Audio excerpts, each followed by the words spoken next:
A pleasant good night, ladies, and a special welcome to our new facilitator for this evening, Miss Theodora Morel, also known as Theo when she's in trouble. And I will definitely allow her to tell you a little bit more about herself. But before she do, let us just give her a warm welcome to this evening's session of the Rural Women's Ag Academy 2023, St. Vincent and the Grenadines. Ms. Morel will be enlightening us on the topic of food safety, which always is one of those topics that brings about a lot of debates and a lot of oohs and ahs, and who does it and who don't, and persons who want to apply themselves more. But one of the main focuses of this session is to really educate persons like yourself and how to not only protect your consumers, but also how to protect yourself through food safety. So without any further ado, we'll allow Ms. Theodora Morel to take the mic. Welcome. Good morning. Good evening, sorry. Good night, good evening. Thanks, Latoya. Welcome, everyone. Thank you for taking your evening off to spend 2 hours with me.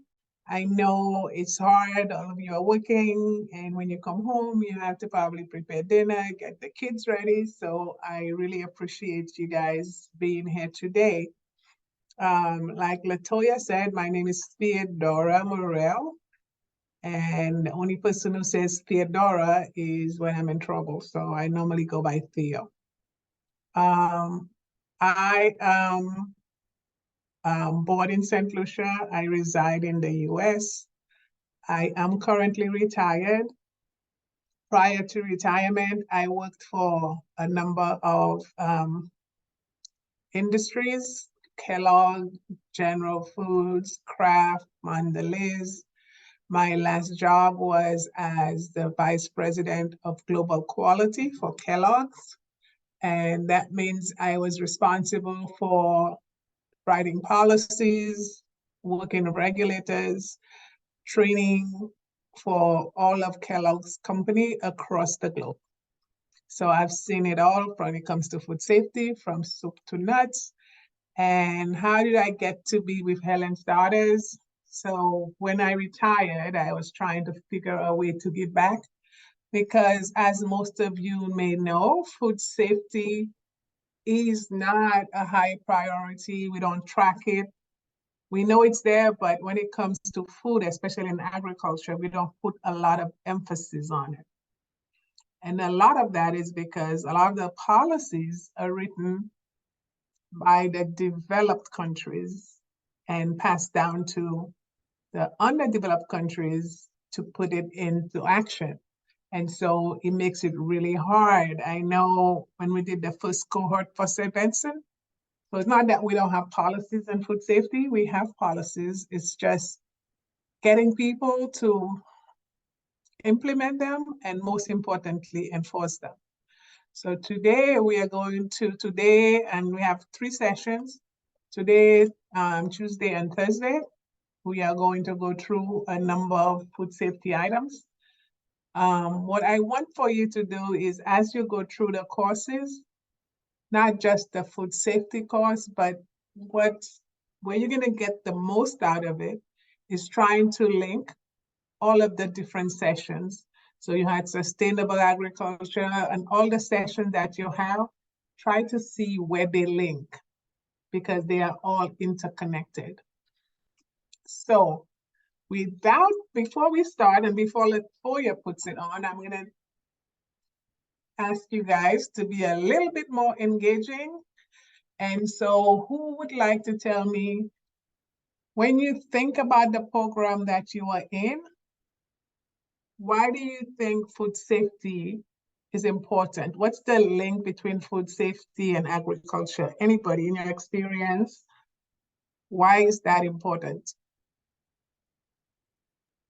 Okay, so oftentimes, if I may chime in here, oftentimes it is said that we are what we eat. So it's very important to put safe stuff inside of our bodies. That's what I'm briefly gonna share for now.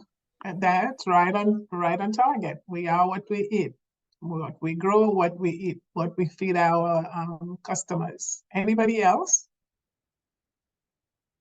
When you have food safety, what comes to mind?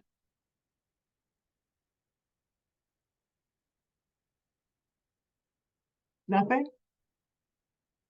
I know you guys are not shy.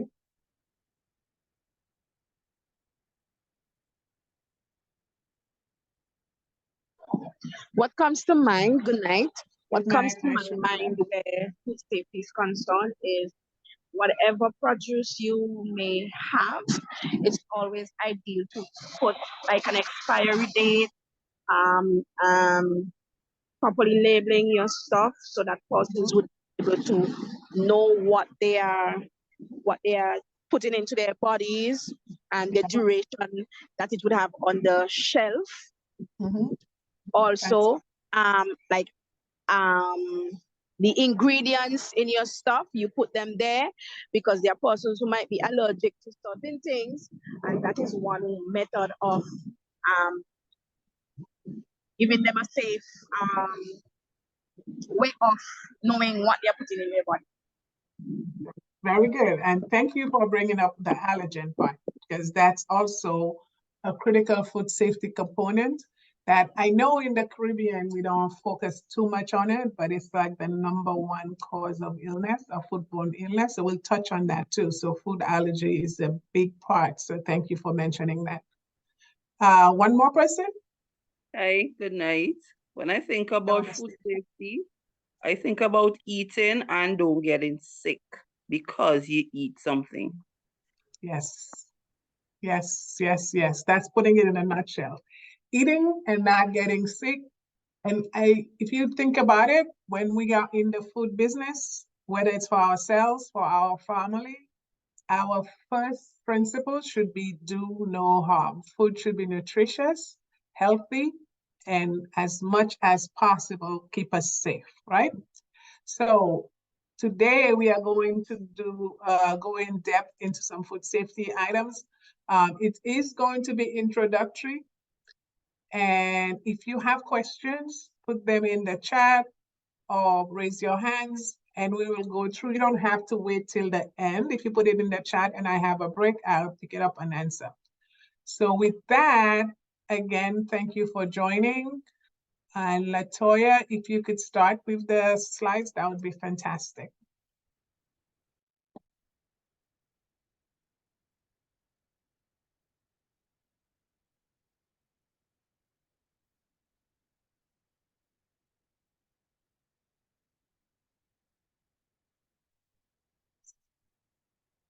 Okay, so what are we going to talk about is that what to expect. So for section 9, we're going to talk about food safety culture.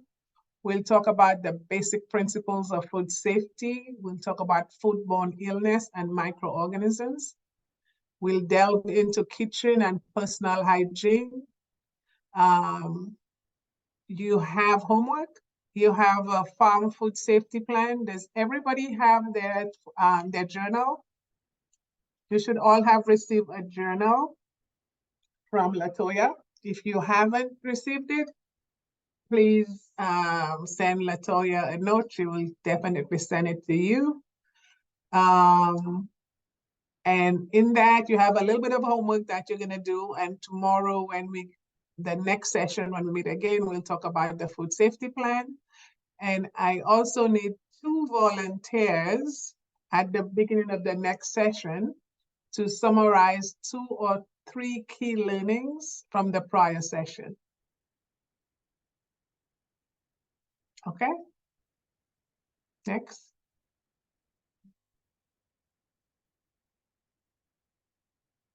And session 10, we'll talk about kitchen and personal hygiene. We'll continue from where we left off.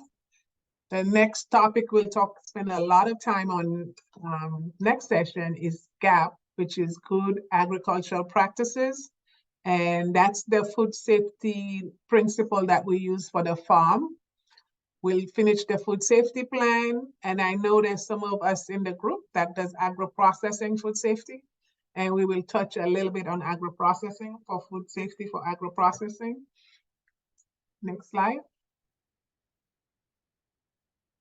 And on the third session, we will talk about organic versus natural. We'll talk about food safety certification, and time permitting, we will do foreign supplier verification. And foreign supplier verification is for those of us who want to sell food to the US or to Europe, and what's required from us as a supplier. Mostly for agro-processing, but also we'll talk about produce. So what do you want to, so this is what I think your learning objectives should be. And if you have anything else that you want to hear about that is not covered, because food safety is a broad spectrum and we only have 6 hours to cover it, so we can't cover everything. But if you have a burning question that you want to cover and it's not there, drop a note and we will cover it as much as possible. But what I think your learning objectives for this session should be is learn about food safety culture, its role in producing safe food. We'll talk about, you learn about microorganisms. What are they? We looked at pathogenic microorganisms. We will learn about the main food safety hazards. We also learn about personal hygiene. So when I do those training, I start with our hygiene. So how does food safety apply to us as individuals? And then go into how does that translate on the farm? Okay. Next slide. So to break the thing a little bit, we will be doing a little bit of testing your knowledge as you go ahead. So one of the tools I have, I think most of you may have seen the game Jeopardy. And in Jeopardy, you get a question where you ask, the question is given. We'll give you the answer and then you give the question. So if you go to the practice one, do 100. So that's for practice, for example. So the answer is Kitlin Carew. So somebody is gonna have the question to that answer. So who wants to try? How would you answer that question, Kitlin Carew? Who is a chef? No, not what's the chef. I think she's a chef, but that's not the correct answer. Anybody else? Kitlin Carew. Who is the founder of Helen's daughter? Yes, who's the founder of Helen's Daughters? Did I spell her last name right? It doesn't even look right there, but yeah, I think it is. So who is Kitlin Carew? Kitlin Carew, that's who is the founder of Helen's Daughter. Now, if we were playing for points, the person who answered would get a point and then you'd have winners, but we won't play for points due to timing. So in between each session, I will be bringing up this topic and just a way to test our knowledge. Let's do one more. Let's do practice for 500.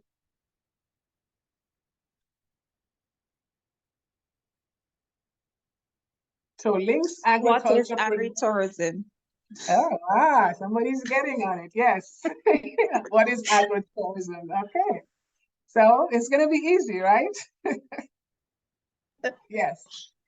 So that's a topic we'll put on, and it will just help us to break the monotony and find a way for us to just refresh our knowledge. And I'd like your help in here you're also a professor in this and a facilitator, so you can help us get along, all right? Because it's really hard if doing it virtually, because I'm not seeing you guys. So that's one way for us to interact. Any question thus far? Okay. So a little bit of housekeeping to, when we start, I will turn off my video, but I'll come back again. So I'm not distracted at looking at the screen and focus on the presentation, but I'll be there and then I'll come back.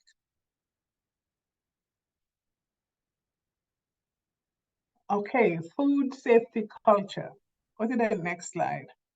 So we hear about culture all the time. So a little too fast.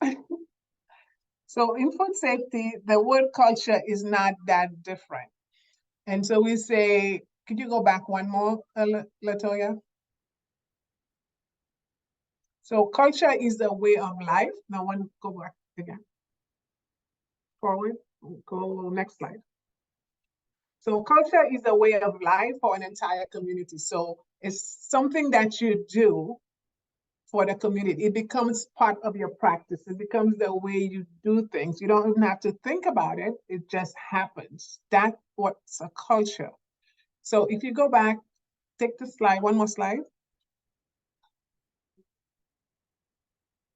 Keep going. No, the other way. Yeah, sorry about that. One more. So having explained to you what a culture is, so who can give me the name of some examples of what type of culture that is unique to St. Vincent and the Grenadines? Hello, good night. Azua, yeah? Yes, please. We have 9 mornings. You have 9 mornings. Tell me a little bit about 9 mornings. What's 9 mornings? 9 morning is 9 days before Christmas, where every morning around like 4 the morning they go out and they do numerous Christmas activities. Oh, that sounds like fun. I have to come there and visit. Yeah, we have nine nights and 9 mornings. Yeah. Okay. 9 nights, I think, in St. Lucia was for a week. Is that the same or no? No, it's not a week. It's the same Christmas thing. It's the same Christmas morning? They recently introduced that where if you don't get the opportunity to go 9 mornings, you could go the nights at the Botanical Garden. Exactly. So that's something of recent. Yeah. Catch and treat. They do doing it all now. By the river mouth, some small fishes, and they will go around in the village and sell. Being the fried chichi cakes and so. Okay. Thank you. Any other ones? In culture, we have bamboo giant blowing around November 1st and 2nd. Yeah. All Saints and All Souls Day, you know, and we do grave lighting up. So what does those things have in common? The 9 night, do you think about it? Is it just, go ahead. Basically, from what from my understanding of the 9 mornings, it was like they used to have mass. So it was an amalgamation of the Europeans' Christianity along with the first like they go to the church, they have the mass, celebrate the birth of Christ, or you and the family might go for a walk on the beach, or you might go caroling or something like that. Right. That was the culture it came off from. So yeah.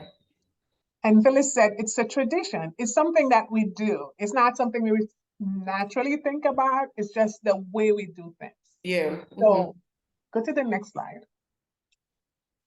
The custom, right? So I put some examples of what I think that's common for safety, St. Vincent and the Grenadines. And a lot of the Caribbean have the same thing. We love our beaches. That's something that we have. Beautiful beaches known for carnival and fishing. We do a lot of fishing. We do a lot of seafood. And then we have a lot of herbs, right? So those are all custom. This is all things that's unique to us into St. Vincent and the Caribbean.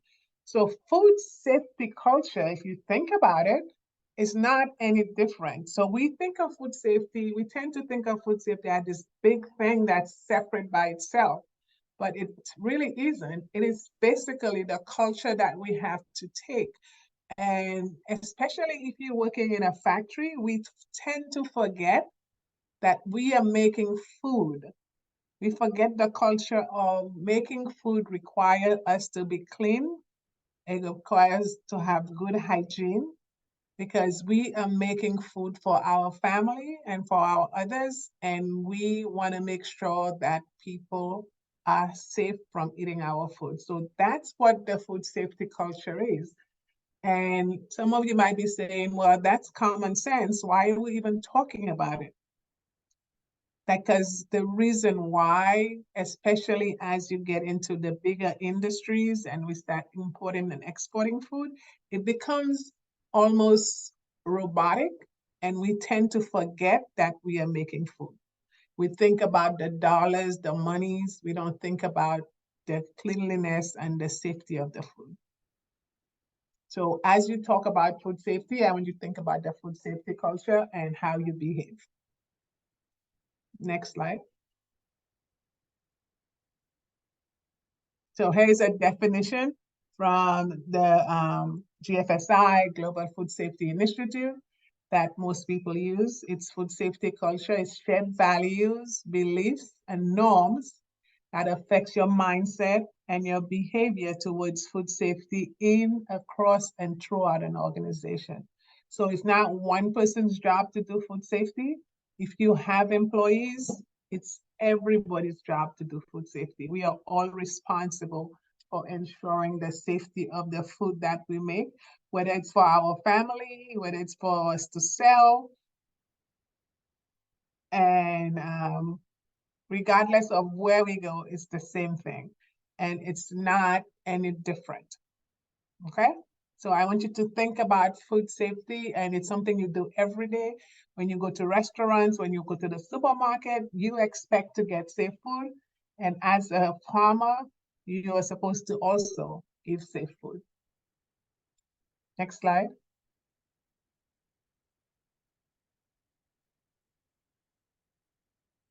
So, which statement does not reflect a food safety culture? So you can either put the letter in the chat and I'll look at it, or you can put your hands up, either way. So all employees and owners are trained on food safety. All employees wash hands after using the bathroom. Hand washing is not always necessary on the farm because we are handling dirt. And then food safety culture is everybody's responsibility. So I see C's. You guys are a smart group. Great. I think you guys are the first group that has gotten all of it right. Everybody got it right. Good job. Yeah, so C is the false one. It says hand washing is not always necessary on the farm because we are handling dirt. You always need to wash your hands when you are handling food, and we'll see a lot of those examples where hand washing is important. You'd be amazed about how much foodborne illness is a result of people not washing their hands. Or if you travel and then you go to a restaurant and you see somebody come to the bathroom and they walk right out, they don't stop to wash their hands. That is, especially in restaurants. I normally call them on it and get dirty looks, but I'll remind them to wash their hands. I don't recommend that because not everybody takes too kindly to it, but I'm like, hey, did you forget something? All right. Thank you, guys. Next slide. So food safety, like I said, we do it every day. We don't think about it, but we do it every day. And it's 4 basic steps. You clean, you separate, you cook, and you keep cold. So if we think of those 4 principles of food safety, and we'll go through them and in each throughout the course and see where each of them comes. So clean, separate, cook, and chill. So remember that. So we'll talk about food safety hazards. So we're not gonna cover food quality so much. Food quality being where the food quality is impacted, where you have a bruised banana, or you have the food is not tasting good. We're not gonna cover about the quality of the food. We'll talk about the safety of the food. And in this course, we'll cover biological, physical, and chemical hazards. So when we talk about food safety, we will talk about those 3 hazards, and we'll go through each one of them. So foodborne illness and microorganism, we'll cover that. So what is food poisoning or foodborne illness? Anybody wants to take a guess before I turn to the next slide? Anybody want to talk about an experience they had or what it is?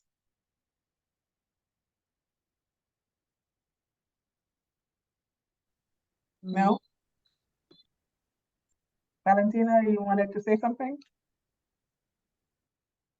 No? Okay. Fiona? Good night, Fiona. Yes, good night, everyone. I've had several experiences where I have been food poisoning.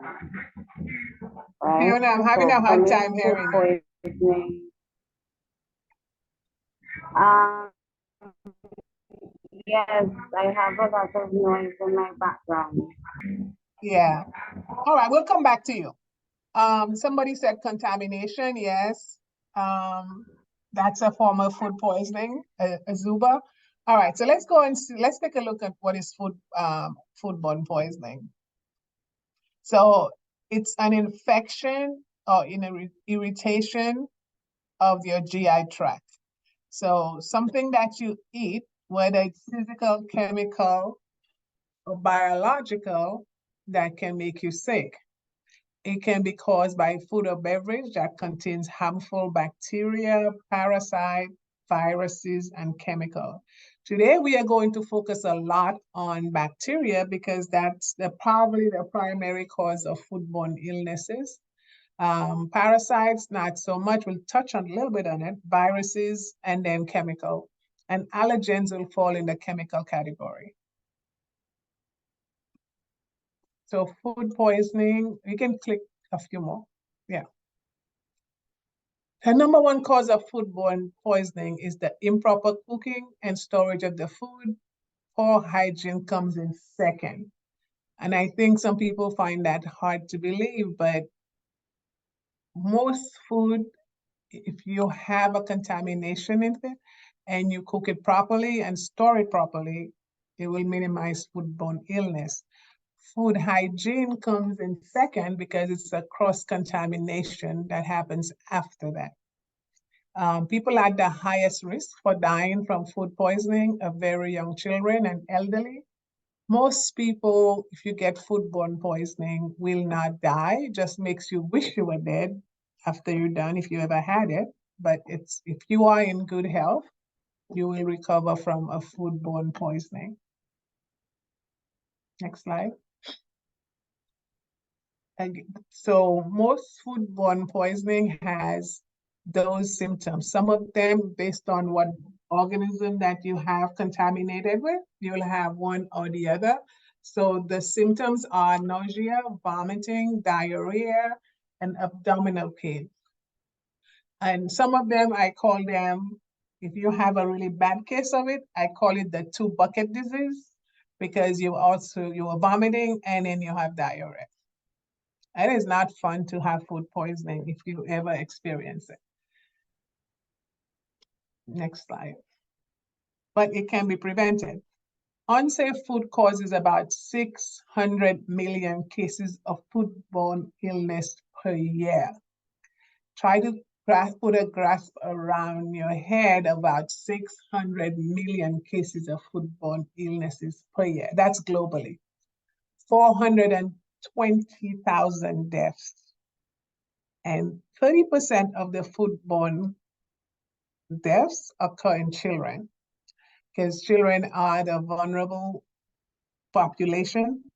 Their systems are not probably well developed. And when they get foodborne illness, they're more likely to die than a healthy adult. So next slide.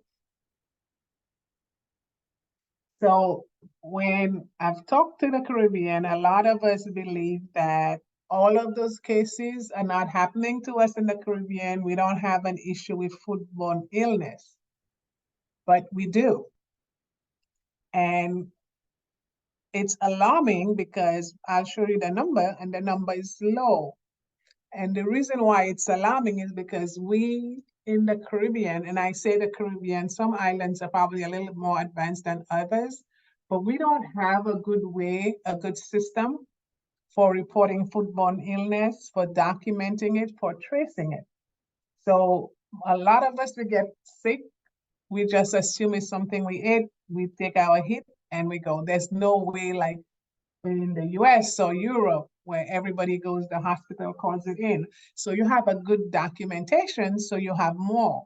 But because we don't have that in the Caribbean or not a well-developed one, the numbers are underreported. So do I believe there is a foodborne issue in the Caribbean? The answer is yes. However, it's underreported. So 1 in 49, 142,000 cases of foodborne illness. And it looks low, but like I said, it's alarming because we're not even reporting it and we have that many. Imagine if we had a good reporting system. Next slide. So what to do if you suspect you had food poisoning? Keep going. So foodborne poisoning, there's really no cure for actual foodborne poisoning. But you can treat the symptoms because you will be dehydrated based on the foodborne illness that you have, because you'll be throwing up, you have diarrhea, you're gonna be losing a lot of water. So you need to drink plenty of fluids, practice good hygiene, don't spread it around. Most people will recover on their own without treatment because you will flush it out of your system. Seek medical help if you have bloody diarrhea, because some of the bacteria, especially in children, will damage your internal organs and cause you to have bloody diarrhea. That is very dangerous. If possible, avoid over-the-counter medicine. And the reason that is there is because if you have foodborne poisoning, you normally want to flush out the organism or the pathogen out of your system. Most over-the-counter medicine will stop the symptoms and it will delay the illness because you want to get the bacteria, get the toxin out of your system.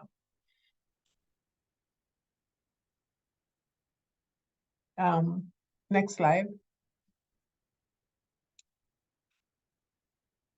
Yes, so microorganisms. And in school, we learned about microorganisms. Today, we'll go into a little more in-depth on microorganisms. So when I think of microorganisms, a good way to remember them is to think about the good, the bad, and the ugly. And let's think about what that is. So microorganisms are not all bad. We have the good ones. We need microorganisms. So we need it for yogurt, we need it for gut health, we need it for cheese, for especially penicillin is a mold. We need wine and pitons of beer. All of those use a form of microorganism to create fermentation, and that's the good bacteria. So when you think about microorganisms, it's not always bad. You need good ones. Then let's look at the bad ones. So those bad microorganisms, they will spoil the food, but they won't make you sick.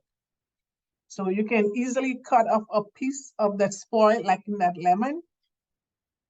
If you cut off a piece of that lemon, you can still use the rest of the lemon and it won't cause you to be sick. The sour milk, it's a taste thing. It's almost like a yogurt, but it will taste sour. But if you drink it, it won't make you sick. The moldy bread, it's disgusting because it just have mold on it. But again, mold, if you eat mold on the food, it will not make you sick. However, if it gets into your bloodstream, not from a food poisoning, it can make you sick. But as a food poisoning, mold is normally not considered a pathogen. So those are your bad microorganisms in that they will spoil the food and you will smell it. So the ugly or the dangerous microorganisms are the ones we want to keep out of our food, because they're the ones that if they get into the food system or if you ingest them, they will make you sick. Now, all of us have a microflora and we have microorganisms in our system. We have a small level of it, maybe except me, because of what I know. I don't eat a lot of stuff, so I probably have wiped off my microflora. So I get sick really fast if I touch anything that's contaminated. So, but most of us have a low level of microorganisms in our system, but it's when we get too much of it, it makes us sick. So those are the pathogenic or the ugly microorganisms. So think about the good, the bad, and the ugly. So pathogenic microorganisms fall into the ugly category. And we'll talk about a few of the ones that, that can become a problem for us. So when you think about pathogens, there can be two types: food infection or food intoxication. Think about an infection is you have to eat the food has to contain the bacteria in it. And then you're eating the food with the bacteria gets inside of you, it multiplies for it to grow, and then it makes you sick. The bacteria itself is making you sick. Versus a food intoxication. So food intoxication produces a toxin. You don't have the bacteria most of the time will not be available in the food, but it leaves behind the toxin that will make you sick.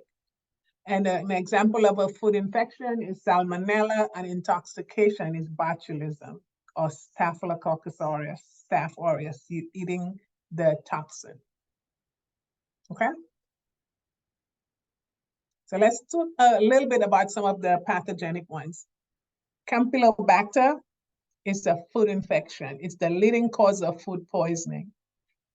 Sources is eating or touching raw or undercooked chicken. And we all grow up, we didn't know why, but we all grow up being told that not to eat raw chicken or manage the raw chicken. And that's why, because you cannot get pathogen-free chicken. And I'll talk to you a little bit about, so before I go, a show of hands, how many people think that we should wash our chicken before preparing it? Show of hands, say yes, wash, no, no wash. Angelina? Wash or no wash chicken? Said yes, wash. Yes, wash. Okay, yes, wash. Wash, wash. So I'm gonna, yes, Natalie, what do you say, wash? Natalie? Yes, wash. You have to wash your chicken. Wash. All right, so I Wash. have a little surprise for you. The recommendation is to not to wash your chicken. Don't kill me and tell me it's nasty, or somebody say it's a white person nastiness. But the reason why they recommend not washing chicken before you prepare it, because remember I said the chicken, there's no pathogen-free chicken. And when you wash the chicken, and especially if you wash it under running water, what you are doing is the potential of spreading that chicken across every other, cross-contaminating other things that you cannot see. I know I grew up in the West Indies and everybody washes their chicken. It's just nasty to say don't wash your chicken. So what I would tell you is to be aware when you are preparing chicken, you cannot see the microorganism. You may think you clean it, but there are millions and millions of little bacteria that can spread everywhere and cross-contaminate your surface and then cause you to get sick. And Campylobacter is very infectious. So if you hear in books, they will tell you, do not wash your chicken before preparing. And I'm going to tell you, think about that, but because of our culture, we wash our chicken. And when you wash it, contain it. Somebody say put it in a basin or put it somewhere or cover areas where you have it. And making sure you keep in your mind that you don't wash it. Alberta says, what about washing with vinegar? Even washing with vinegar is also at risk because you might still have spread it before you add the vinegar to it. So the goal in mind is if you are going to wash it, make sure it's contained, that you have soap and water around you, that you take away your sponges and everything else, that you don't spread it. The goal is not to spread it. And it's easily spread, a lot of foodborne poisoning because of that. Okay. Next one. Salmonella. I'm sure a lot of you have heard about salmonella poisoning. It's the second leading cause of foodborne poisoning. It's on the cooked foods such as eggs or chicken. Cookie dough, if you bake cakes or you make cookies, we like to lick the pots after the baking. I know I used to like to do that. And then contaminated dry foods such as ready-to-eat cereals. I told you guys I work for Kellogg, and a couple of years ago, we had a major food recall. We got hundreds of people sick by eating cereal. But who would think cereal would make you sick, right? It's dry, but it got cross-contaminated at the factory. And if food is contaminated, it doesn't taste bad, it doesn't smell bad. You can't tell if it's contaminated and unless you eat it. Okay, next slide. 1 second. Angelina and Dorothy, you have your hands up. Is that from before or you have a question? Dorothy? My bad, that was from before. Okay, no worries, I figured. So what are the signs of salmonella infection? It's you get stomach cramps, nausea, fever, vomiting, chills, and diarrhea. 2, 2, 4, 3. Let's see that in my head. Now somebody needs to mute. Okay, next Oh, slide. sorry. Next slide. So E. coli is another organism. And then when you hear the word E. coli, think about fecal poisoning. Think about poop. It's raw undercooked ground meat product, fecal contamination of produce, especially raw manure and produce. We'll talk a little bit about it. If you get your produce contaminated, it's very hard to clean it and get the bacteria out.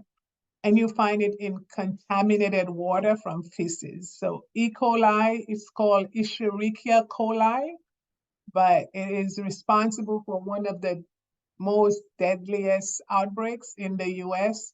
About 10 years ago, it was Jack in the Box.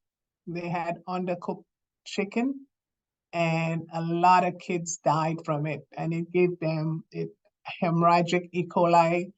It was really bad. It wasn't diarrhea, it gave them bloody diarrhea. So very dangerous. Next slide. Okay, the signs are stomach cramps, nausea, low fever, bloody diarrhea. That's a big one, is the bloody diarrhea. And especially for the kids, it really is a very difficult illness to have. Next slide. Now, listeria. Listeria is a unique pathogen in that it can grow in refrigeration. Most of the bacteria that I talked about, they don't grow in refrigeration. You can refrigerate it. You remember how we say chill? This doesn't work for listeria because it's one of the few organisms that will grow in refrigeration. And you find it in soft cheese, in raw milk, in cold cut, and in sprout. Now, listeria is unique in that if you are healthy, it will not cause illness, but listeria is very dangerous for pregnant women because it will cause you to abort the babies. The number one thing about listeria, if you get food that's contaminated with listeria, it will cause you to abort your babies. So if you are working in a factory or in a cold place where you want to have children, you want to stop working in this so you don't cross-contaminate it. In our labs, when we have people that have or will be pregnant, we make sure that they are not exposed to Listeria in the lab. Somebody asked, what do I mean by raw milk? Raw milk is unpasteurized milk. So if you go on farm and you just get the milk straight from the cow without some kind of heat step, that's the milk that will make you sick. Okay, next slide. Clostridium botulism. This is another one. It's not as common anymore because people are processing it. But Clostridium botulism is very dangerous. It's normally, and it's key, if you are doing agro-processing and you are going to do canning, you have to be very careful because Clostridium botulism, it's one of the ones that will cause illness. It is an intoxication. The bacteria grows, it doesn't need oxygen, and it produces a toxin. It's said that a teaspoonful of that toxin in the New York City water is enough to get everybody in New York sick. So that's how potent it is. It causes difficulties. Basically, it paralyzes you. And that's why it's difficult thing. And it's easy to get it. So if you are canning, make sure that once you do your canning, that you are doing it, you're boiling whatever that you have out of there, you are cooling the cans, and you're driving everything out to make sure that the spores are not creating toxin. Or you don't have a leaker, you have maybe a hole in your can, and you want to stay away from swollen cans because most of them are contaminated with pathogens. Now, if you have botulism is used for Botox. You had the stars, the movie stars, they put Botox, and you'll see a lot of them. You see their faces all frozen. That's the Russian roulette they're playing. They're using that toxin for cosmetic. Now, a little bit about, next slide. Infant botulism is just an awareness for you to be aware of. Infant botulism, unlike adult botulism, because babies under a year are not able to break down the spores of the bacteria. We can, as adults, break it down. Babies don't have that system developed. So if they ingest the spores, it will cause paralysis in the infant. And one of the main cause of it, you can go to the next slide, is from honey. So there's a honey rule that says infant under age 1 should not be fed honey or any food containing raw honey. Again, because the kids, grown-ups can eat it because we can digest it. Kids under age of 1 have not developed enough, so then they cannot break down the spores. So if we have teething kids and sometimes we rub honey on their gums, just be aware. Okay, so let's do chemical. So that was biological hazard, a quick talk. Chemical hazards, again, next slide. Pesticides, so we use a lot of pesticides. So that, again, it's a key. The residual pesticide can cause cancer. So that's a pesticide is one of the hazards we need to worry about. Next one. Food allergies. Now, I know I don't see a lot of focus on food allergies when I go to restaurants in the Caribbean or in their homes. I don't see a lot of food allergies. I'm starting to see more in the hotels. They will ask you if you have any allergies to food. But my niece is allergic to peanuts and all nuts. And we have to walk with an EpiPen. She got really sick because her dad was eating a product, he didn't know it had peanuts in it. And then he went to kiss her and then she broke out in hives. Lucky she had an EpiPen.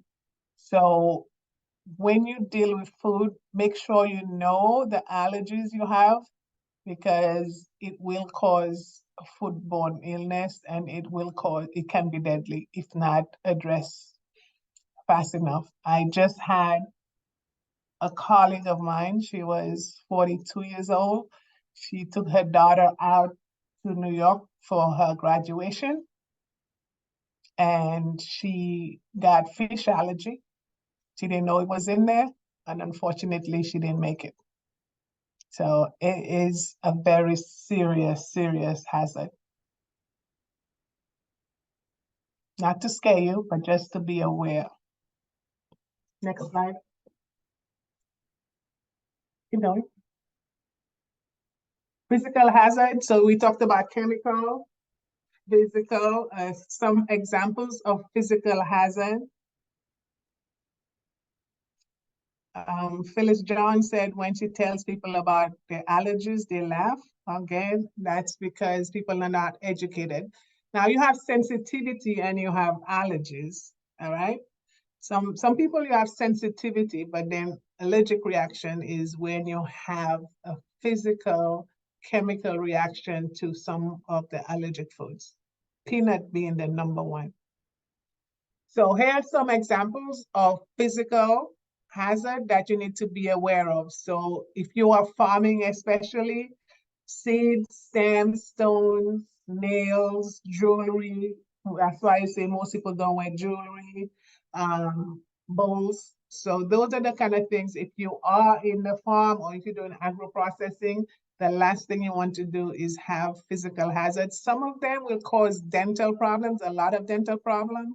But if you have a little piece of wire, and we had an issue like this, they have a certain level that the wire can't be more than that length and that thick, because if you swallow it, it has the potential to cause damage, into rupture your small intestine and have an intestinal leakage, and that's where the problem comes in.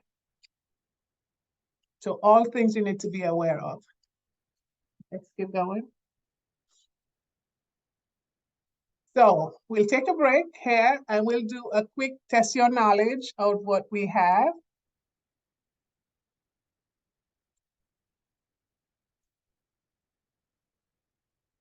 Okay, so that's the microorganisms, because we just covered that.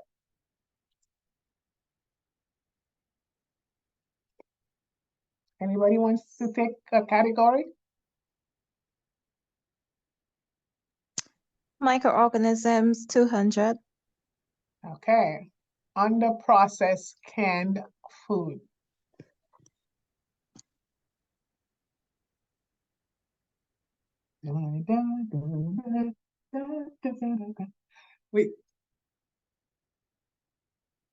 Anybody? Under processed canned food. Remember we talked about canned food? All right, so let's get back. Is it what is food intoxication?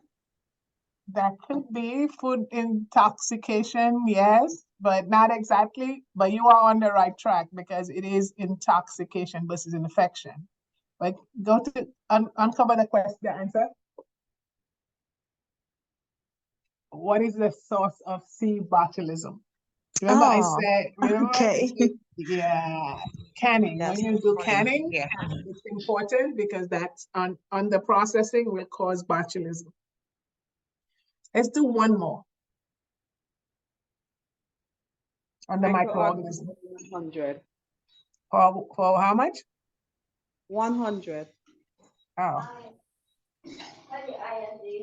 The good, the bad, and the ugly. What is microorganisms? What is what? Microorganisms. What is microorganism? Tell me a little bit more. What is pathogen? What is a fun way to categorize microorganisms?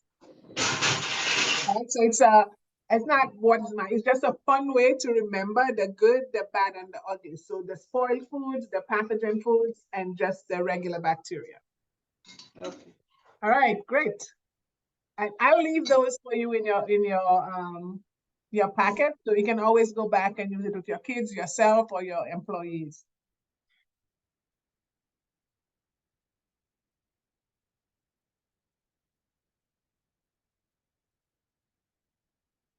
So let's go into, I gave you the basics of the microorganisms, what they cause illness. So we'll switch a little bit and go to kitchen and personal hygiene, and then stay on for the next hour on that part.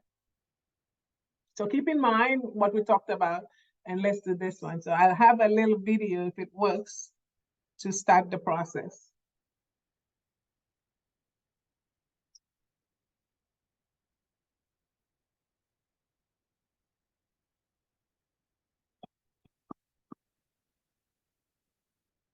Kitchens do a lot of work for our families. Meals are prepared, drinks are poured and spilled, and there's always plenty to clean and wash. However, rinsing raw poultry contaminates your kitchen with harmful bacteria like salmonella. Bacteria is aerosolized with water when you rinse your chicken, which means that bacteria can travel beyond what you can see. When you can keep bacteria from spreading, you make the kitchen as clean as possible. This is especially important for the high-risk members of our family, loved ones who are younger and older, or those with poor immune systems. If they get a foodborne illness, they're more likely to be hospitalized or become very ill. Don't rinse your chicken. Don't cross-contaminate. Keep raw juice and chicken away from other foods and kitchen items, and cook thoroughly to at least 165 degrees Fahrenheit.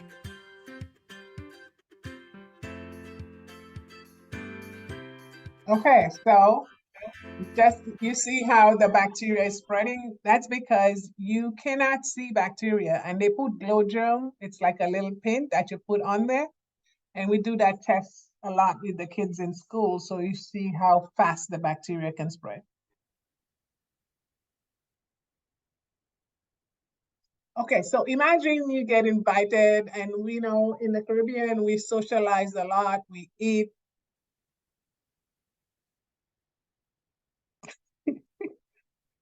Ronita says she'll have to wash her chicken till it whitewashed to death. You can, just be careful on how you spread it.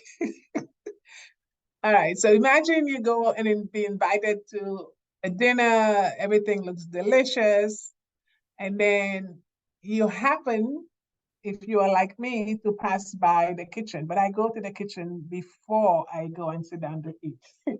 And then you see this. And that's the same thing in the restaurant. If you ever go in a restaurant and you pass there, you can get an idea of what people do. It is amazing how nasty people can be. So imagine that after you eat this, you see that. So keep going. So in this case, I want you to see, before we go to the next slide, identify how many issues you can find. Can you pinpoint how many hazards in this kitchen? The meat is next to the fruits. The meat is next. Why is that bad? Yeah, that's a good one. Why is the meat next to the fruit a bad thing? Yeah. Salmonella. It can cause salmonella. Is that the word? Contaminate. And what happened to the fruits? Remember, your fruits, if you get contaminated, it's really hard to clean them out. Yep. So yeah, cross-contamination. What else? Garbage bin is open. Am I Yes. seeing a roach inside of the kitchen? There's a big old roach on the cupboard, yes. And why is a roach a bad thing? Is it just the roach, besides it being disgusting? Why is roach bad? The dropping. The dropping, what else? Think about a fly, a roach and a fly. Why is it bad? I think it's an indication that the place is not kept properly. Yeah, but that And they roach, carry where does it go? germs. And they can lay eggs and stuff like that on your food. They Which can lay eggs, but think about everywhere they can go. They can go and poop. They can go everywhere, the little legs. And then they pass on your food and they drop it, just like flies. Yeah. What else? The sponge needs to be where it's supposed to be. The sponge need to be, and sponge gets, why is sponge a hazard in our kitchen? Because it's wet, and because it is wet, it can harbor bacteria. Yes, moisture. the sponge is a good, bacteria likes water and they like moisture and temperature. And the sponge can average it, and then we take that sponge, we just basically put bacteria everywhere. So in if you use a sponge, for me, I put it in the dishwasher. But if you don't have a dishwasher, you use soap and water, and you make sure you put it someplace where you can drain it and dry it, and change it often. And the meat supposed to be in a container because of the salmonella.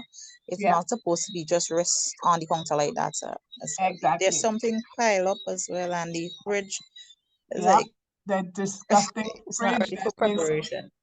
yeah. So you guys got it. I'll just bring it back. You got all of it. Next slide. Right, so we got all of it. You guys are good. All right, so improper food storage. Let's talk about improper food storage. Again, before you go to what's wrong with this refrigerator? The meat and the vegetable together, everything. They're not packed where they're supposed to be or grouped where how they're supposed to be. Okay, but give me one main reason. Give me one big problem there in that fridge. The one on your overcrowded. Yeah, one more. I think the meat should be refrigerated. Contamination. It should be freezed. Cross-contamination. I'm looking for one big thing. I think the cross-contamination. What is the cross-contamination with what? Frozen. And fish.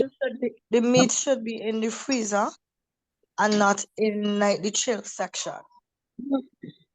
Well, okay, so let me tell you. So what happened if that, so first of all, it's not a bad thing to put your meat in a refrigerator if you store it properly, right? Because you don't want to defrost your food outside. So it's recommended that you defrost it properly in the refrigerator. But what is below the meat? Vegetables. Greens. Vegetables on your produce that is not gonna get clean. So if this product is dripping, where does it drip? Into your fruits and vegetables. So you want to provide drippings. You want to put the raw meats after you properly store them and put them in the bottom shelf. So if they are dripping, they're not dripping on your fruits and vegetables. And if you are going to put foods in the refrigerator, make sure you label them and you close them, all right? It's the same thing if you go into the supermarket or you're going shopping or you're taking your food out to sell, cross-contamination. Remember we talked about separate. And when we talk about produce, you'll see that produce can be very risky if not handled because it doesn't have a way of decontaminating it. Okay, next slide. So this is a chart that you will have, and it's a guide on proper storage of food. So it gives you the danger zone, and the danger zone is that sweet spot where the bacteria loves the temperature and it will grow. So you either have to keep it cold or keep it hot. That's why it says do not throw your food out on the shelf or outside because the bacteria will grow at a rapid rate and spoil your food and create either an infection or an intoxication. So you want to minimize the amount of time you leave your food out. You can print this and from your slide and put it on your refrigerator. Okay? A nice tool to have.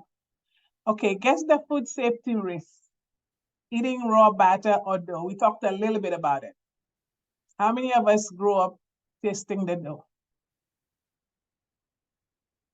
What's wrong with eating it? The eggs, the salmonella again in the eggs. Eggs is raw, right? What else? Licking out the cake bowl, yes. And because of the eggs, what else? So the bread probably don't have eggs in it, but why is it bad? The yeast. Uncooked. The yeast is actually good, but flour has salmonella, raw flour. So last summer, they had a big recall of flour.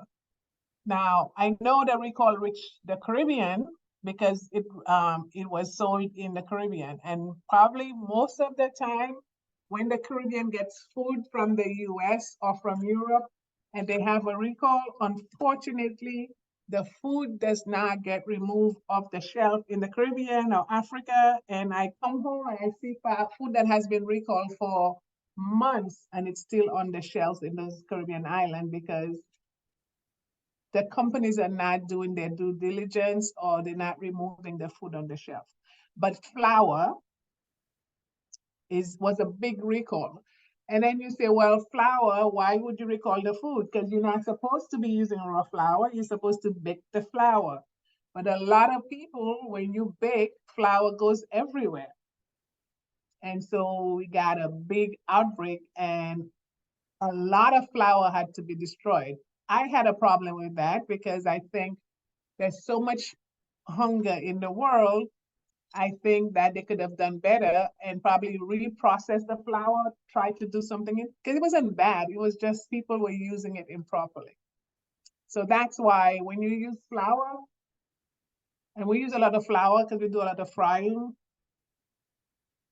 we don't eat it raw, but it spreads and we can get contaminated with salmonella. Next slide. And the batter is the egg. And in this one, thawing or marinating meat on the counter or the kitchen sink, we talked about that a little bit, about it's going in the danger zone and it can cause the bacteria to multiply by the millions, which then would make you sick and cross-contaminated, even if you cook it. Now, there is an organism, it's called Staph aureus, it's on your hands. In of itself doesn't make you sick because it's all in our hands. If I swab anybody's hands, it'll be there. But if you throw food outside and it grows and will produce the toxin, unlike the botulism, you cannot kill it. Once you have it, it's really, really hard to destroy it. So you have to be very careful with that. Okay. Next one.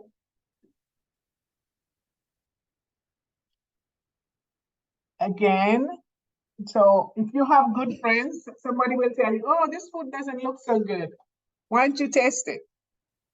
Remember I said, if food is contaminated with pathogens, it doesn't change the quality, and most of the time, there's no smell to it.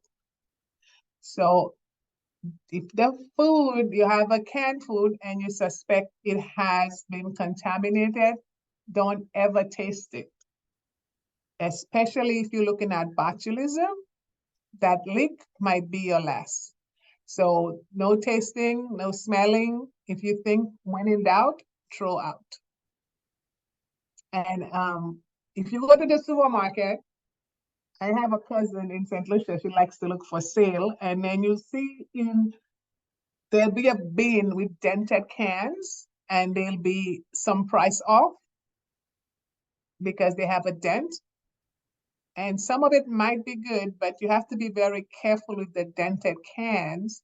Because remember we said cans can have botulism. And if you have a dent, what happens is you might have a pinhole or micro leak that causes the organisms to suck into the can and they will seal themselves back and you will not know.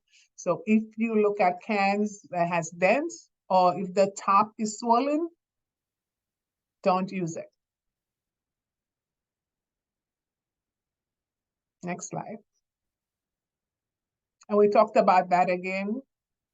So I am not telling you, because I know it's a cultural thing, I'm not telling you not to wash your chicken, but don't do what you just did there. Okay, so let's go to our next little video.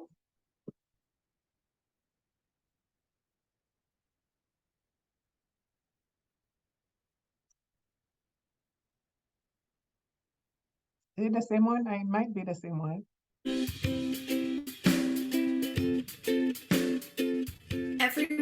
loves a home-cooked meal. You know exactly what's in your food, you can make it healthier, tastier, and you can even save money. But there are some things to keep in mind if you're going to prepare meals in your own kitchen.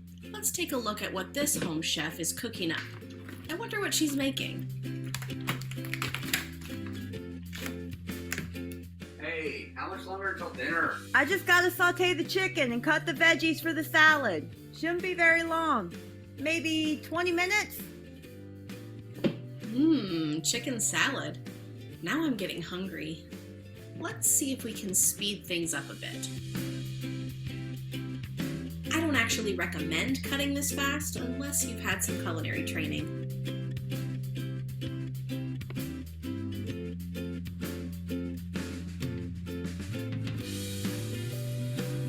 It looks like this chef likes to use minimal equipment. It certainly makes cleanup way easier at the end of a meal. Wait a minute. I must have sped this up too fast. Did you see that? Maybe I should ask about what you didn't see. So, what do you think about this recipe? Is it missing anything?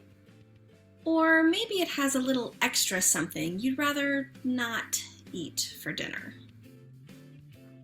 No, I'm not talking about the tomatoes.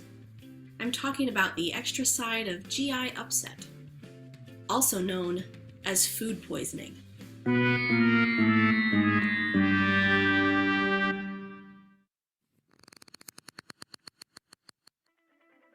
For this video, a substance called glow germ was sprinkled on the raw chicken to illustrate cross-contamination. Just like bacteria and other microbes, you can't see glow germ under normal conditions. A UV light will show us where the glowing chemical ends up during the food preparation process.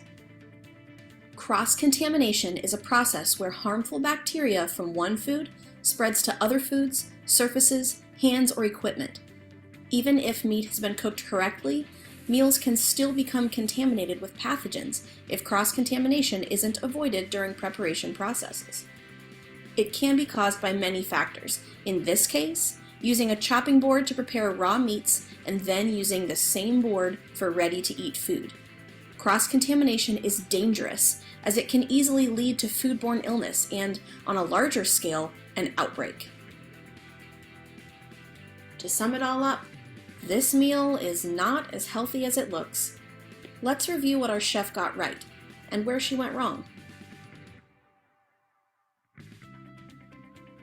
Ideally, she would have used separate chopping boards for meat and veggies, which would reduce the risk of this cross-contamination occurring. Our chef did recognize that the chicken juices needed to be removed from the cutting board and knife in order to reuse them for the salad. Unfortunately, water alone doesn't do the trick, no matter how much you scrub. Before reusing them, you have to thoroughly clean and sanitize plates, utensils, and cutting boards that have come in contact with raw meat, poultry, seafood, or eggs.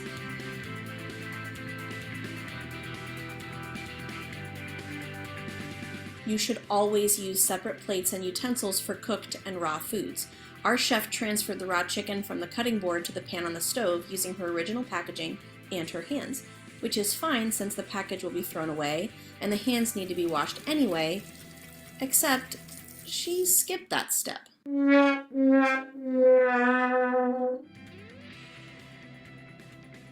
While cooking, you have to wash your hands properly.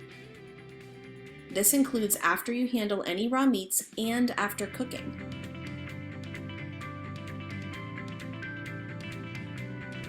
Plus, all counters and surfaces should be thoroughly cleaned and sanitized after raw meats have been anywhere near them. Don't forget to clean things you touched before you washed your hands. Let's try this again. Hey, how much longer until dinner? I just gotta saute the chicken and cut the veggies for the salad. Shouldn't be very long. Maybe 20 minutes?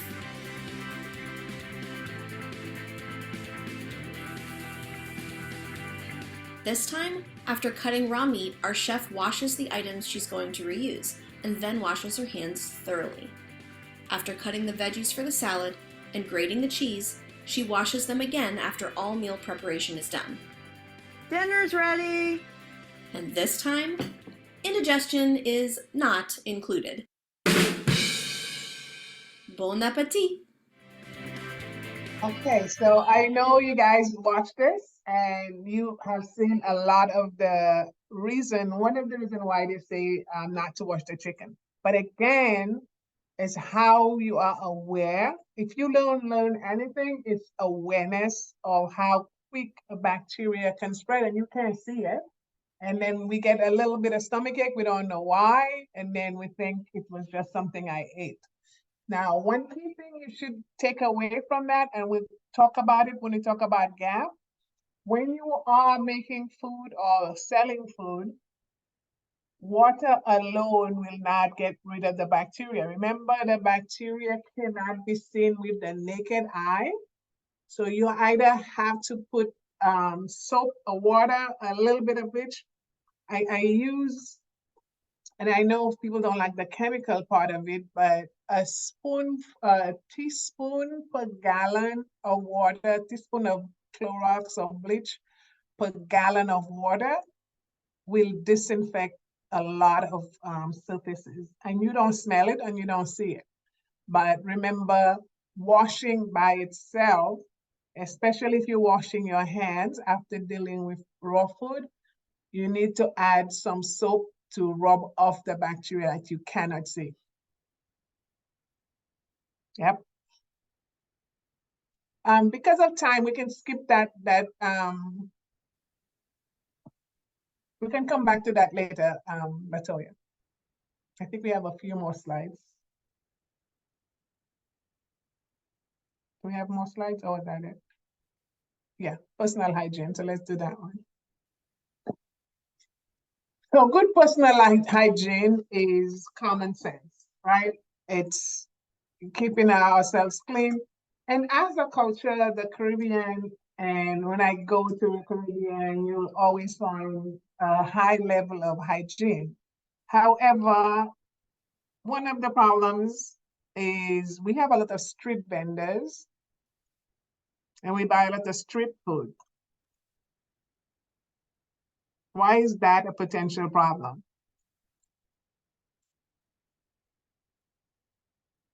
We have events, we have street parties, we have carnival, and we have the people selling food on the outside. They have a Creole festival or some kind of festival. What is the first thing that comes to your mind when you think about it? What is it that you don't see in the street vendors? We not have running water to wash your hands, sanitize properly. No running water, nothing to sanitize it, and what else? There usually not any toilet facility. There is no toilet facility. So I don't know if you guys saw that, but there was a video that was going around and it was a little bit of competition and somebody taped the woman she was one of the popular vendors. Everybody would go there to eat. Some of the person taped her going to the bathroom and not washing her hands. Right behind her stall, she would go to the bathroom. And that time, I think she had some kind of diarrhea. And you saw it, right? And they taped it. And then she's like, well, that was the first time. The problem is she got caught. But can you imagine when you go into those vendors, we don't have bathrooms. We don't have running water. Some people might have a basin and some water, which is better. But if you look, keep an eye open and personal hygiene is fine, but you ask yourself, where are those people going to the bathroom? How are they washing their hands? They're handling money.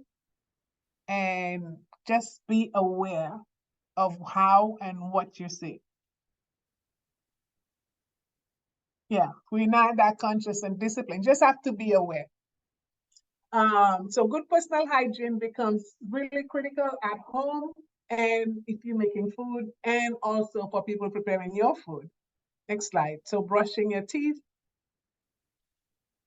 This is, I think, COVID had a lot of negative things, but one of the things COVID did was it ensured that a lot of people know how to wash their hands. We forget sometimes, but we learned about how to wash our hands. And one of the key things that we learn is not just go in and you hear people just go and they move, but you have to do, like I tell the kids when I teach them, do the ABC song and wash your hands in between, because our hands are the #1 source of contamination. Now, let me talk a little bit about the use of gloves. Gloves, it can be a good thing or a bad thing. So gloves, when we use gloves, people tend to forget why we use the gloves. So you'll see vendors have gloves on their hands or in some restaurants. And if you stop a minute and you watch, that glove hand is used to move the container from the garbage can. You switch the bag, you take the money. You don't switch the gloves in between. So if you are going to wear gloves, which is a good thing, but what's more critical is that you either wash your glove hand with soap and water in between touching, or you change the disposable glove in between handling the garbage can, scrubbing your face, touching money. So gloves is good, but we have to be very, very careful on the use of gloves. So, quick question with regards to the usage of gloves. How long would you advise someone to keep on the gloves for? Because we have fast food franchise in St. Vincent, and I'd say I'd see I'd see the persons who attend to us change their gloves like every 1 minute or 2 minutes, according to what they're preparing. So, for example, at Subway, after 3 minutes or so, the person who's doing the preparation would change their gloves. Yeah. So the fast rule is not about the length, but it's how you handle it.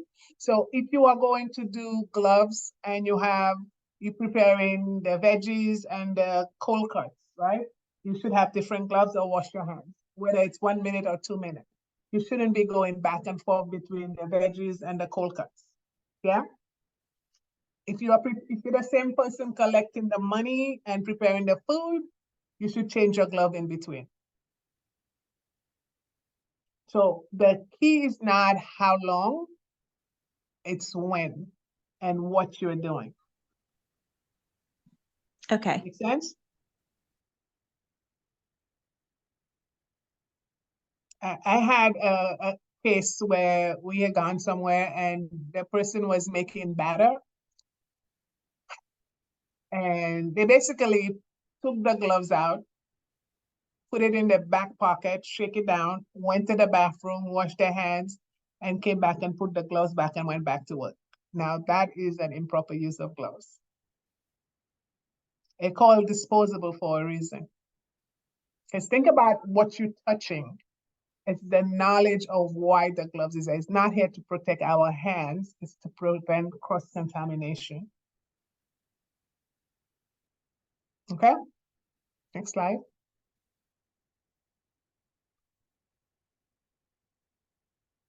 Keep going, we talked about that already. Soap and water. Again, remember, water by itself doesn't get rid of the bacteria. We need soap or some kind of detergent. Next slide. We need to brush our teeth at a minimum of twice per day.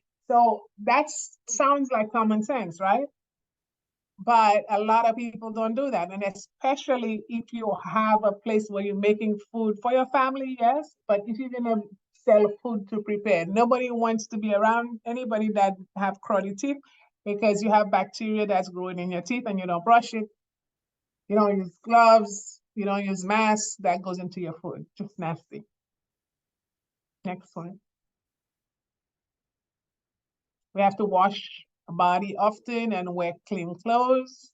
Again, it goes without saying, if you have dirty clothes on you when you go to a restaurant, you don't want to see the person serving you, their clothes have all leftover food that's on it. That's disgusting. So we need to make sure not only at home, but if we are going to be in a food establishment, that we want to see somebody with clean clothes. So how are we doing the same thing? Next slide. If you get sick medical advice, and I know it's hard when we're sick, we want to go to work, or if we're coughing. If you are in a food establishment, if you have people that work for you and they have a cough or cold, and if they still want to come to work, you put them to work in the office or in some place where they're not handling food. And if you're still sick, you have to go for medical advice. But it's not because it's going to stop the poisoning, but if you have an underlying symptoms, if you're dehydrated, it will help. Next slide. Is that the last one we have? I think that might. Is there one more, Latoya? Yeah, so that's the last one. So I left some time. This time we have a little bit more time. We'll do the Jeopardy, and then we have time for discussion. You had a lot of chat in the chat. We can talk about anything we talked about. That's your time. It's a learning for me, for you, and we'll have a discussion. Let's have hygiene 400. Hygiene 400. Cannot be seen with the naked eye. What is germs? What is germs? And it's microorganism. Yes. Da da da. Very good. You guys are good. Somebody else? You can clean the board. Hygiene 300. Hygiene 300. Transfer of harmful bacteria from one person, object, or a place to another. We talked a lot about that. What is it, Isha?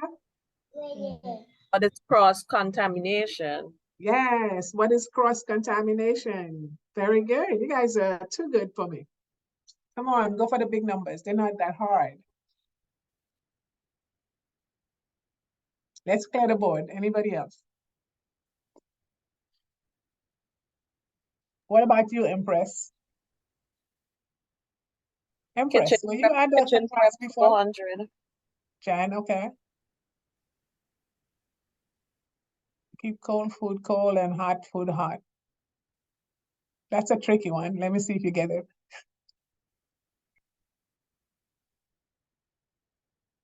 You want to take a guess? The temperature rule. The temperature rule, close. Go ahead. Click to the answer. What is the method of preventing food spoilage? Remember we had the 4, warm, separate, chill? Yeah. And let's do 2 more. Microorganisms 500. Microorganism 500. May cause miscarriage or premature birth. Yeah. Is it what is salmonella? No, you're close. Very close. Is it E. coli? No. It's E. coli. No. It's another germ. I'll give you an example. It grows at refrigerator temperature. Here's a key. Remember we said it grows The at one in the cold in the fridge. Yeah, what's the name of it? What is it? Listeria, man, right. What is listeriosis? Listeriosis. It's called, I remember I said Listeria monocytogenes, it's called. And the name for it is LM. So you have LM, Listeria monocytogenes. And it grows in cold food like cheese. Now, one place where you might see it in the Caribbean is in the deli. When they slice the deli meats, you know, when you go to buy cold cuts, I don't eat cold cuts, period. Yeah. And then they slice it. The slicer, a notoriously thing for having listeriosis and outbreak because it's cold and then they don't clean it enough. And there's a lot of hidden areas and the listeria grows very nicely. Other bacteria is not growing, so listeria is having a ball. And cold cuts is notoriously associated with pathogen, but especially listeria. And normal people, it won't make you sick, but if you are of childbearing age, it can cause you to abort the baby. Okay. One more. Okay, so kitchen prep 500. Kitchen prep 500. Transport of germs or bacteria from one surface to another. That's a freebie. What is cross-contamination? Yes, what's cross-contamination? Oh. All right, so I think today was about awareness and about getting your mind around the culture of food safety and how food safety can be an issue. And then tomorrow, next session, we'll talk about how does that translate for your farm, your food production, right? But it starts with at home, and it is not that complicated. It's common sense, right? But most of the time, we don't think about it. When you prepare food at home for your family, you are very, very good at making sure that you're not contaminating it. You don't pick up stuff from the floor. You don't use dirty knives. So just be aware of how those microorganisms can grow at a rapid rate. And how do we use common sense for storing, distributing, and preparing food. I know in the Caribbean, and in the other places too, like I'm amazed how we go to the supermarket and how hot it is. We buy meats, but how many people have a cooler in their car? And most of the times you're driving a long way to go from the store to your house, but I hardly see anybody with coolers to keep the cold food cold. And most people don't have separate bags. Am I the only one seeing that, or is that something you guys witness? I know I'm not the only one seeing it. Am I wrong? It happens. Yeah. No, it happens. It does. So I'm living on the most northern side of the island, which is Fancy. So it's a really long drive from here to the city and back. And to be honest, if I'm traveling on the public transport and I purchase meat in town, we don't usually walk, and there is not a cooler on the van to get back to Fancy. So it takes hours, approximately 3 hours the most, according to how many stops the van has to make before we get home. Yeah. So yeah, it do happen. For private transport, well, we do walk with coolers on the private transport, but for public transportation, it's just the regular bucket that's open. We don't we don't have the cultural practice of, having vans, public transportations with coolers. Right. And somehow we get sick. I don't believe we don't get sick. I think we get sick. I think we just chuck it to, oh, I just had something I ate, Right. It's not bad. We get a little stomach ache, or we don't feel well, and we chuck it up to that. Nobody's reporting it, and we don't see it. So I think maybe it's not as bad, but I can guarantee that we have some stuff. Like I see now, I've been working with the St. Lucian government and trying to get them to help the fishermen have ice for their fish, right? And I don't know what you guys do in St. Vincent, but the butchers and the fishermen, they don't have chill spots, or the fish especially. Fish can be very sensitive. And the fish can stay there for hours. And it's not Well, I know it's a refrigerated. norm for our fish market to be stocked with ice. So those fishermen who's occupying the fish market here in St. Vincent, they do have. But for those customary village fishermen, their norm is to get from the coastal side and probably lobby at the riverside after cleaning the fish and ensuring that they sell the fish immediately. They don't necessarily walk with ice and coolers to the different areas where they go fishing.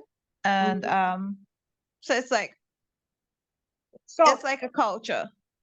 So I got to the sea. Yeah, I got to the sea and I caught a big fish and I'm back. And my fish is expected to be sold immediately. I don't walk with ice. I don't go prepared to, you know, put my fish up on ice. I go prepared to catch a fish and bring it back in the community and sell it immediately. Yeah. I think when we think about our parents and they were growing up, they didn't have refrigerator space. Like my grandma used to tell me how, and she never killed me, so I need to go away. And now I go and take my fancy education. I'm going to tell her what's wrong.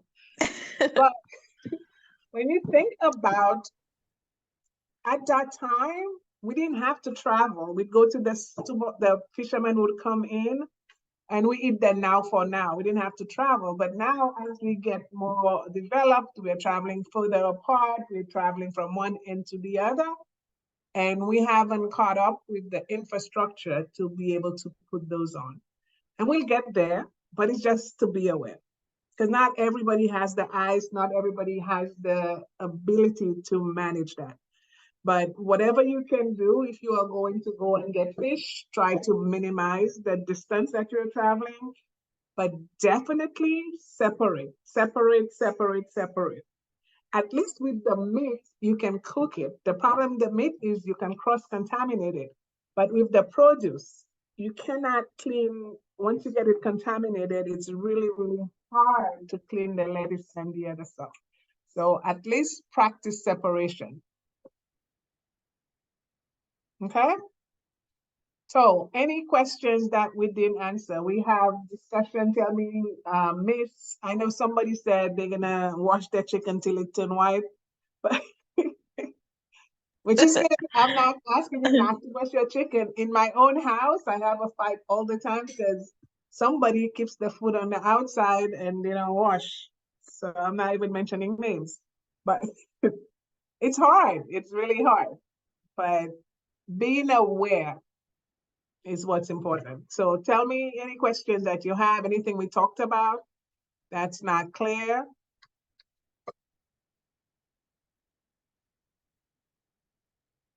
I have a question. Yes. I know you mentioned, like you can get salmonella from raw eggs and stuff like that. Now, normally I think we have a practice, well, probably not everybody. So we're going to make salad and you're probably going to, potato salad and you're going to put an egg in it. So can you boil the egg with the potatoes at the same time, or should you not do that? So you mean use raw egg in potato salad? No, the egg is not raw. You're going to boil the egg. Oh, yeah. If the egg is boiled, then you're okay, because the thing here is a boiled egg, it will kill the bacteria. But the egg is boiled with the potato. Yeah, the egg is boiled with the potato. Okay, so like you have English potato or sweet potato, and you're gonna boil the egg amongst them while you're boiling those.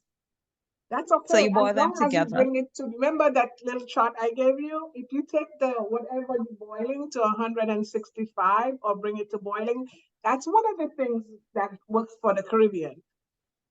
We boil the daylights out of our food, right? We don't believe in medium rare or rare. We cook our food to death. Right. And so that's one positive thing, because you'll kill the bacteria.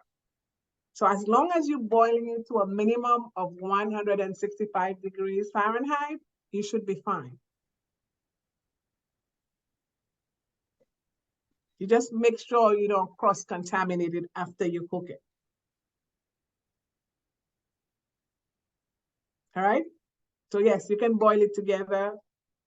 From a bacteria standpoint, from a taste standpoint, I don't know, but from a bacteria standpoint, any bacteria in there will be killed.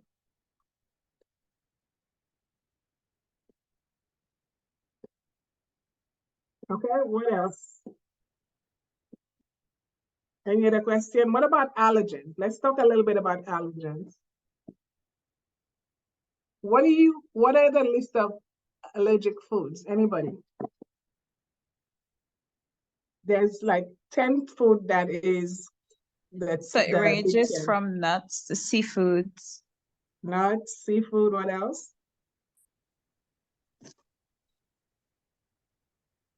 Some persons are allergic to certain staples, not all. To what? Staples, some staples, not all. Milk? And not a certain what inside of it that creates Gluten, the gluten. allergic reaction. Yeah. Very So there's warm a milk difference. or There's food allergies and then there's food sensitivity. Right? So the main allergic categories are eggs, milk, peanut, tree nuts, wheat, like in flour. Yes. Sesame seed, soy, some fruits and vegetables, and seafood and shellfish, right? So yeah, somebody put it on there. Gluten is not an allergic reaction. Gluten is a sensitivity and it's like celiac. And we'll talk about gluten and how to separate them, right? It's like allergen, but it's more of a celiac reaction. And that's wheat, yeah. So nuts, and like I said, nuts is the peanuts. It's the #1 allergic food. And it takes, like I said, it takes a little, a micro amount, micrograms, a touch of it to get people sick. And especially in daycare, if you have kids in daycare, that you have to be careful because the kids are touching stuff. And in the US, it's so bad that they have stopped serving peanuts in schools. And, you know, Americans like peanut butter and jelly, but they stopped serving it in school because the rate of allergic death was so high. But I don't, how is allergic food, do we have a big focus on it in St. Vincent and the Grenadines, or what do you guys think is it's the awareness? I don't think food allergies is on a large spectrum. It's more or less minimal in a sense. And I think it's spot on when it comes to identifying it at a very young age. So yeah. I think you are right about that. I am surprised that we don't have, I'm not aware of a lot of, again, it could be underreporting of allergic reaction to foods in the Caribbean. And maybe ignorance is bliss, but it becomes a bigger issue for us as in the, and I say us in the Caribbean, as we go into tourism, agritourism, and we have people coming in and using food that they're not used to. And that's where I think a big problem will come in for us. And we need our government to start putting more focus on labeling foods for allergen, contains or may contain. There's some areas in some factories, a lot of people use seafood that has may contain peanuts. And a lot of people are going away from that because even though the food does not have the allergy in it, but it's made in a factory that has it, people can get sick for it. So may contain, people use it as a way not to clean. So if anybody in your family has an allergic reaction to some food, my recommendation is stay away from may contain food because may contain means it may contain it. So, okay. Dana, you have 2 kids with food allergies, so you know how dangerous that can be. Yes. Sorry, somebody had a question or comment? I was just about to say, in terms of being highly aware, I don't think the awareness, like the spectrum or the level on the equilibrium where food safety awareness is being highlighted, it's not so open or out there in the Caribbean. Like you would have mentioned agritourism. The way in which we package or label our food items here, I don't see like there is a really significantly established standard, except for those business that are in existence, that would have been in existence for how many years now. But for like new and emerging businesses, there are certain standards that needs to be set in place in order for us to,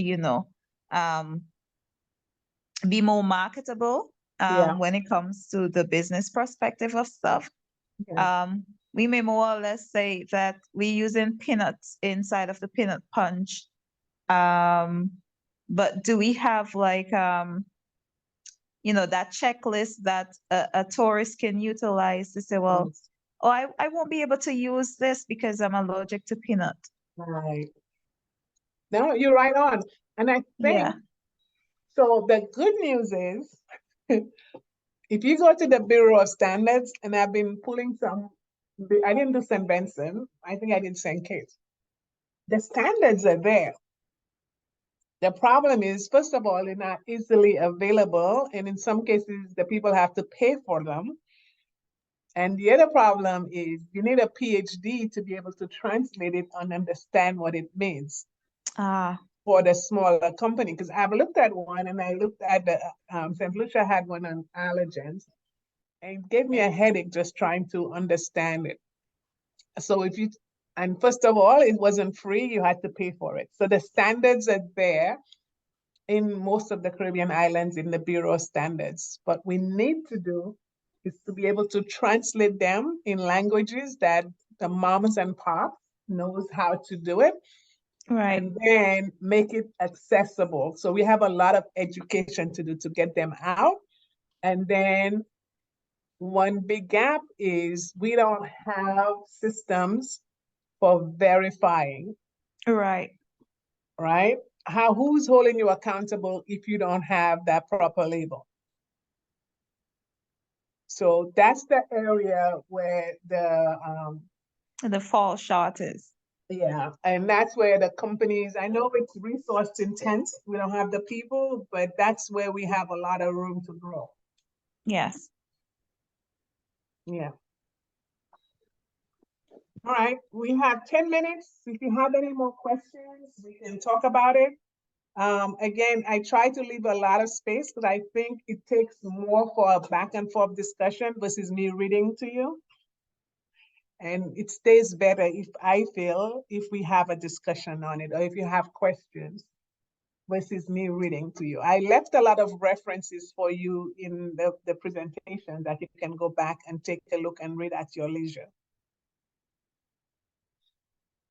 Jan says the label should have the ingredients, yes. And again, the other problem I find for labeling in the Caribbean, and it's not unique to St. Vincent, it's St. Lucia, it's Jamaica's a little better in Trinidad, but we don't have testing capability, right? So we don't have the ability to analyze the food and find what ingredient it is and how to label it.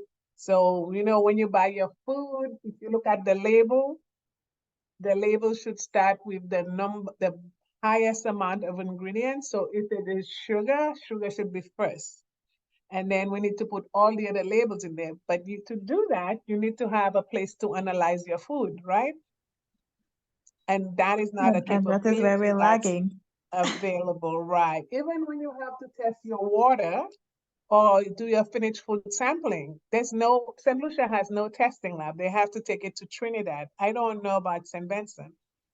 So we want to do the right thing, but our capability has a lot of ways to go. I think there are several labs here, but To say that they're readily available to the public for usage, they're not. For example, the Vincent chocolate, they have a lab that does the testing to give, the different contents of what's inside. Yeah. There's also the biotech lab in Orange Hill. But like to say, well, the services is available to persons who have small businesses. They're not readily available to the public.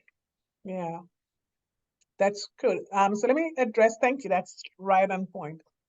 At least you have some labs. But somebody asked a question, is it okay to eat food that's expiry date is, what was the question? Let me see. Is it safe to eat or use food after the best before date? The answer is yes, because the label on the food is not for food safety. Now, you will see on labels and it will tell you cook. If it says cook at a certain temperature, that's food safety. Best used by or used before this date, it's not a food safety label, it's a quality label. And a lot of the companies, what they do is, if I am making cereal and I'm gonna sell cereal to Marcy, Marcy will want me to give them 3 months before the end of the shelf life of the food. So I put the best use date 3 months before the food is really not good to consume. So a lot of the best use by dates is you have a level of protection. So you can look at it, see it, and see if it's good, because it's not food safety. It is not food safety. So yes, you can use your judgment on best use by. For milk, for example, best use by milk, you can test if the milk is spoiled, or you can put it in water and you don't use it. But sometimes you can get a few days on that milk, even though say best use by, it's fine. I have a sister, she lives in California. When she comes to my house, she's just running around throwing all my food out like a maniac because it has a best use by date. It's expired, expired, expired.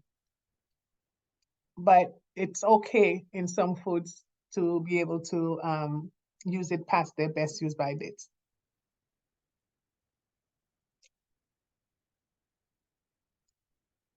That answer your question, I hope. There was another one. I think there was another question.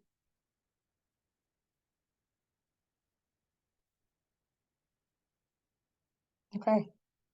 I think we have it. So again, I want to thank you for taking your time and for being engaging. It helps a lot when I'm not the one just talking because I can't see you guys. Let me put myself back on video. I didn't play my hair enough.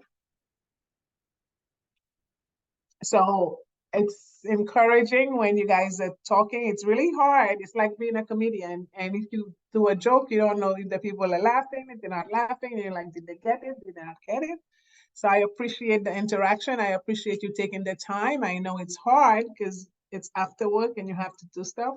So I really appreciate your time and being here, and I enjoy sharing the information with you. And I will see you again on Tuesday. But before we do that, I need 2 people to do a summary for the beginning of next session. So if you give your names to Latoya, 2 volunteers, and all you're gonna do is take, at the beginning, tell me 2 or 3 things you learned from today's class as a refresher.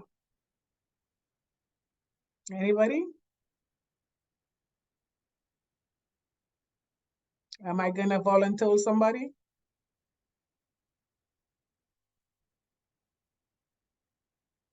Latoya, it looks like we have to pick somebody. I guess so. Jolene, what about you?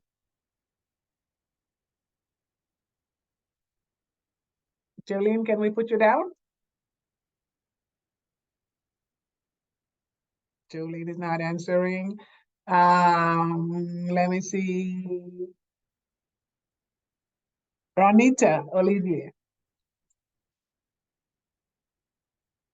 So we'll put Ronita and we'll put Jolene, and hopefully they'll say yes. Okay? Are you guys still there?